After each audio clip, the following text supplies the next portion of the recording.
안녕하세요, 기진쌤입니다. 오늘은 짧은 단어 쓰기를 해볼 건데요. 캘리그라피를 처음 시작하시는 분들은 꼭 보셨으면 하는 영상입니다. 보통 캘리그라피를 연습할 때는 A4 종이를 클립보드에 놓고 연습을 하고 있어요. 이렇게 공간을 나눠서 같은 단어를 두 가지 느낌으로 형태를 다르게 써볼 거예요. 사람마다 단어를 보고 생각하는 느낌이 다르듯이 캘리그라피를 연습할 때 한 단어를 다양하게 연습하시는 것이 좋습니다.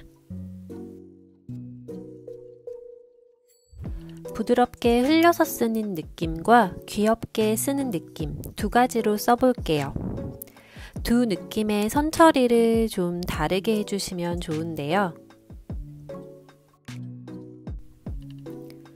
기본적인 선을 먼저 보여드리면 흘려 쓰는 느낌은 이렇게 한 선 안에서 굵고 가는 필압 조절이 들어가면 좋습니다.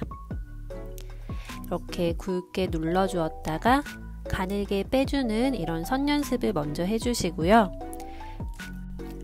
귀여운 서체 같은 경우에는 같은 굵기로 짧게 선 연습을 해주세요. 그러면 글씨를 쓰면서 한번 비교해 볼게요. 이렇게 자음의 모음을 길게 붙여서 강조를 해주면 부드러운 느낌이 나고, 자음의 모음을 짧게 붙여주면 귀여운 느낌이 나요. 캘리그라피는 똑같은 크기와 길이로 자음, 모음, 받침을 적지는 않고요. 한 부분을 강조해주는 경우가 많아요.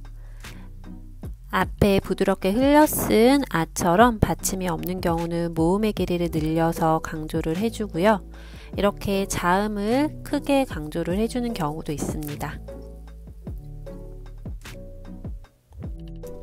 자음을 크게 써주고 모음을 좀 작게 써주면 이렇게 통통한 형태가 돼서 귀엽고 따뜻한 느낌이 납니다.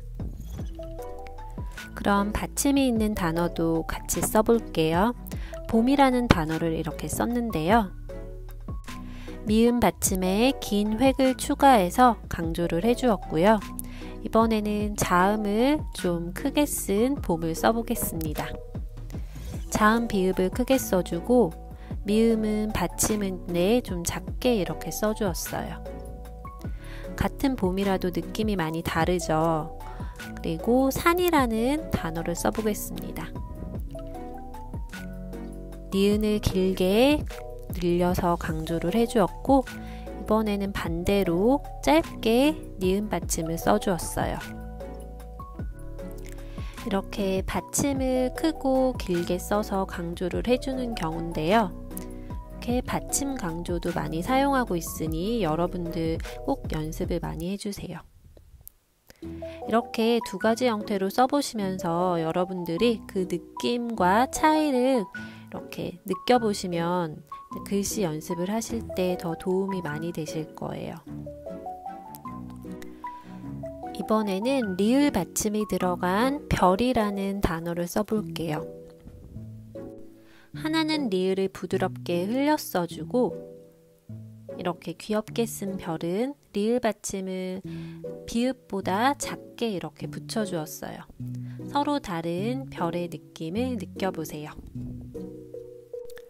이번에는 두 글자로 된 단어를 한번 써볼게요. 나비라는 단어를 써줄 건데요. 이렇게 나의 모음을 길게 늘려주었고 비의 모음은 상대적으로 좀 짧게 들어갔어요.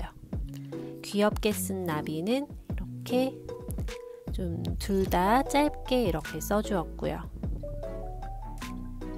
귀여운 형태는 모음보다 자음을 조금 더 크게 써주면 이렇게 통통한 형태로 귀엽게 표현이 됩니다. 이번에는 사과라는 단어를 써볼게요. 사과 둘 다 이렇게 세로 모음이 들어가는 형태잖아요. 그런데 이제 귀엽게 쓴 형태는 이렇게 자음을 모음보다 조금 더 크게 써주었고,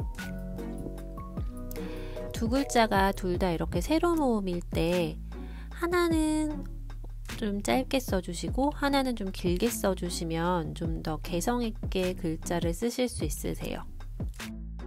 길게 늘려주는 선을 자연스럽게 표현하기 위해서는 평상시에 굵기 조절 선 연습을 좀 더 많이 해주시면 필력이 좀 더 빨리 향상이 돼서 부드럽게 쓰실 수 있으실 거예요. 이번에는 행복이라는 단어를 한번 써볼 건데요. 이렇게 기역 받침을 아래쪽으로 길게 늘려서 강조를 해보았습니다. 이번에는 좀 더 다른 느낌의 행복을 써볼게요.